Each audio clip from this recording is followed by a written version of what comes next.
L'acteur Jerry Lewis assure qu'il a compris 2 fois dans sa vie ce qu'était le génie. La première en lisant la définition dans le dictionnaire, la seconde en regardant les films de Pierre Étex. Démonstration.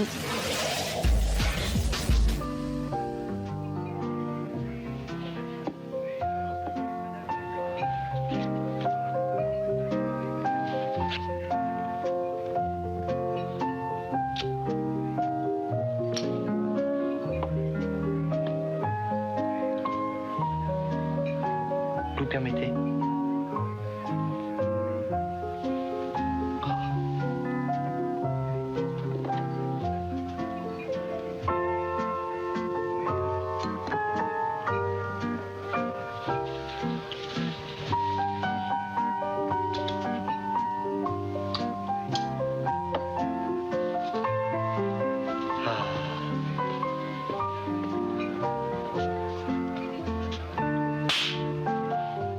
Plus on assassine le pouvoir, plus on le met en valeur. Et je pense qu'aujourd'hui, justement, il y a quelque chose qui...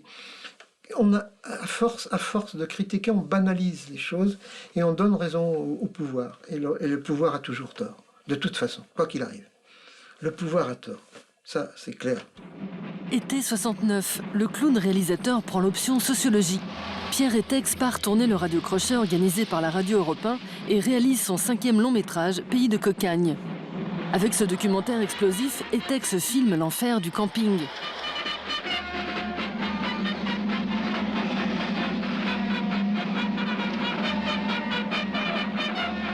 J'en voulais pas de la télé. Je l'ai acheté la télé parce qu'il faut être dans le coup, quoi. Mais si c'était à refaire, j'en rachèterais une. Hein, parce que j'ai le vice maintenant, j'ai le virus. Bon, le virus de regarder cette connerie, quoi, par le fait. Hein, de s'installer dans son petit fauteuil et puis de regarder ça. Allez, en voiture Simone, la machine a gonflé le mou. Je me prends ma dose tous les soirs, hein. C'est mon petit bourgeois, vous voyez, mais j'estime qu'il y a des conneries. Quand je regarde la télé, hein, ça me distrait, ça me change les idées, vous voyez. C'est tout, quoi. À l'époque, Europe numéro 1 avait convoqué 11 avocats pour demander ce qu'ils pouvaient faire pour interdire ce film. Or, les 11 avocats ont répondu que si Europe 1 interdisait ce film, c'était donner des bâtons pour se faire battre. Donc ils ont été très prudents, mais la critique m'a massacré, littéralement. C'était de la diffamation à la limite. Et bon, je l'ai mal vécu. Installé à Montmartre, Pierre Étex vit à 2 pas des cabarets où il a fait ses premiers gags.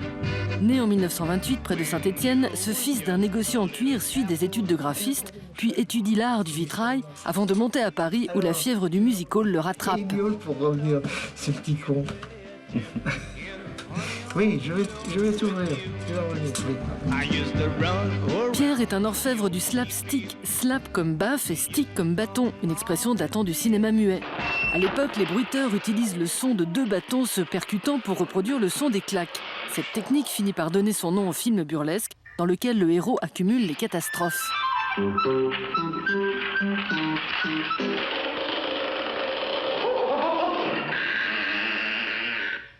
Dès son premier court-métrage tourné en 61, Pierre Étex fait du slapstick son credo. Il y joue le rôle d'un amant éconduit bien décidé à écrire à son tour une lettre de rupture.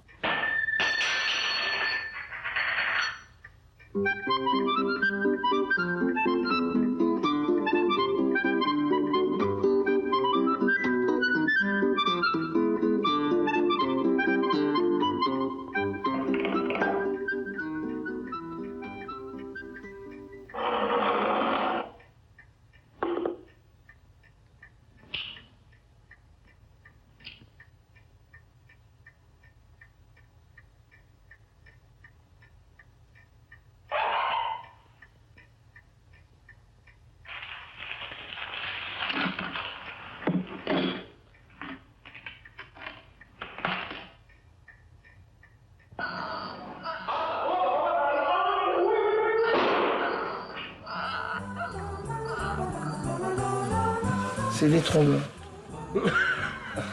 Le festival du film merdique.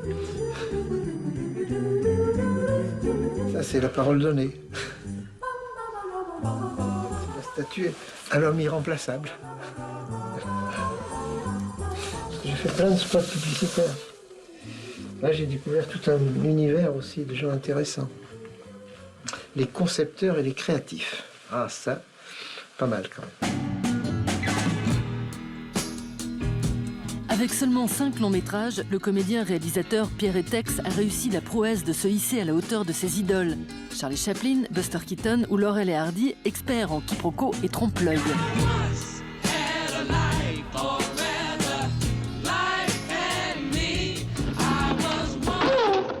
Oh, I'm sorry, Ollie. Look, there's a booth over there. Thank you. I won't be a minute, Ollie. That's quite all right.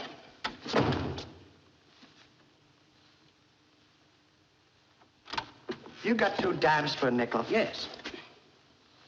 There you are. Thank you, Ollie. You're quite welcome.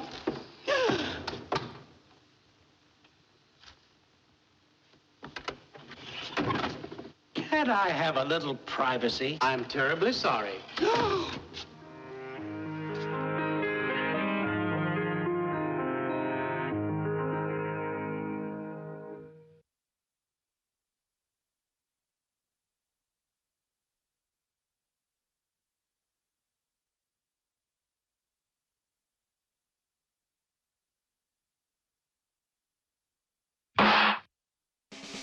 En 1954, Pierre Etex rencontre sa bonne fée. Il est embauché par Jacques Tati comme gagman, puis comme assistant réalisateur pour le film Mon oncle. Le dessinateur en profite pour signer l'affiche du film. Avec Tati, ça a été une aventure inattendue et merveilleuse en même temps, parce que c'est comme ça que j'ai appris à faire du cinéma. Il a vu des dessins que je faisais, il m'a demandé ce que je faisais, donc j'apportais des dessins à Paris pour la presse. Et il a regardé ça en me disant « Mais vous avez un sens de l'observation et du gag. Est-ce que vous seriez d'accord pour travailler avec moi sur le prochain film que je vais faire qui s'appelle Mon oncle ?» Je lui dis « Mais je ne connais rien au cinéma. » Il me dit « Non, non, mais ça s'apprend très vite, vous verrez, etc. » C'est vrai, ça s'apprend très vite, mais une vie n'y suffit pas. Hein. Pierre Etex se lance dans la réalisation en 1961. Son deuxième court-métrage, Heureux anniversaire, décroche un Oscar à Hollywood.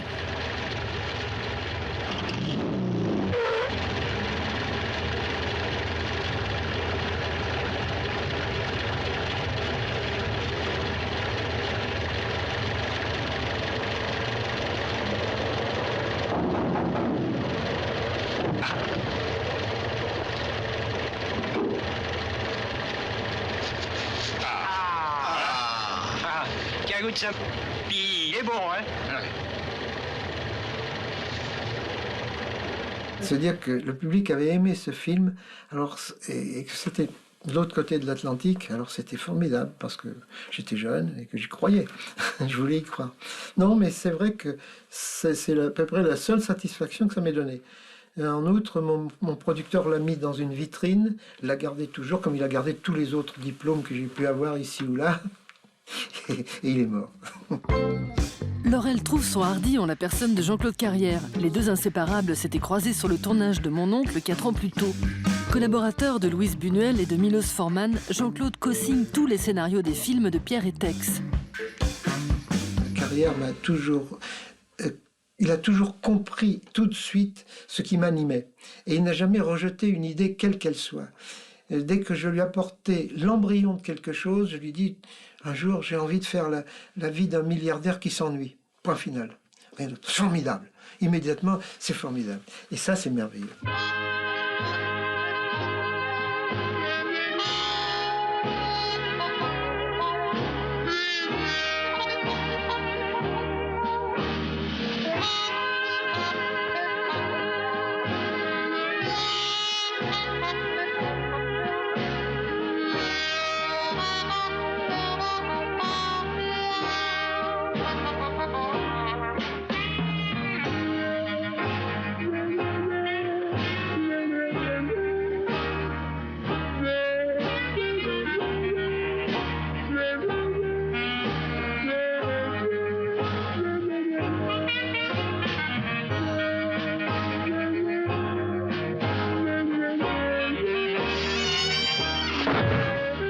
En 1969, Pierre Etex épouse Annie Fratellini, la première femme à avoir joué l'Auguste, le clown au nez rouge.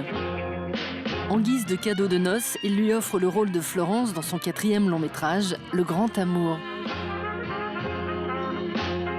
J'avais avait tellement de qualité, Florence, qu'un beau jour, je décidai d'aller trouver sa mère et de lui dire... Madame Girard, j'ai bien réfléchi. Je crois que je ne suis pas mûr pour le mariage. J'aime beaucoup Florence, mais j'ai décidé de ne pas l'épouser.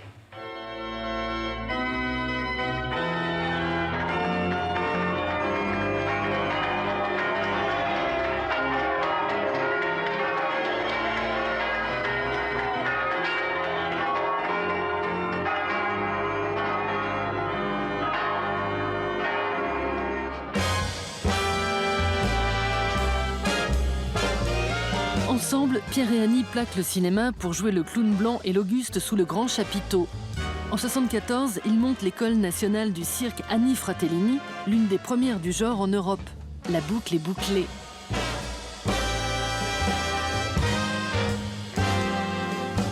Les profs m'ont toujours regardé d'un drôle d'œil en disant « Tiens, il est rêveur ».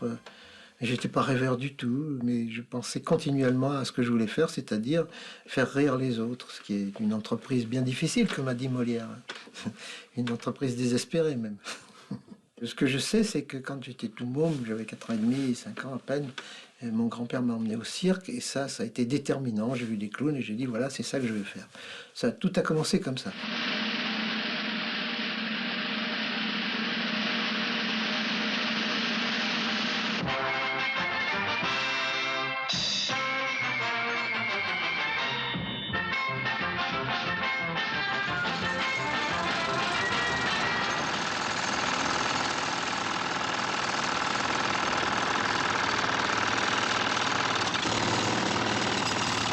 Victime durant plus de 20 ans d'un imbroglio juridique avec son producteur qui lui interdit de ressortir ses films, Pierre Étex gagne la bataille cette année. Boosté, le cinéaste en profite pour rebondir à 82 ans sur les planches dans son nouveau spectacle Musique Papillon et savoure de voir son œuvre enfin sortir de la naphtaline.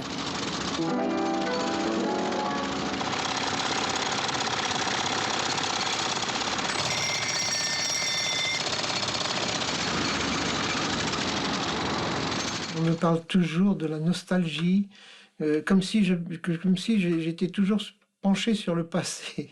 Le passé, c'est le rétroviseur, quoi. Et moi, je regarde jamais dans le rétroviseur. Non, non, c'est vrai que tout ce qui est nouveau est intéressant.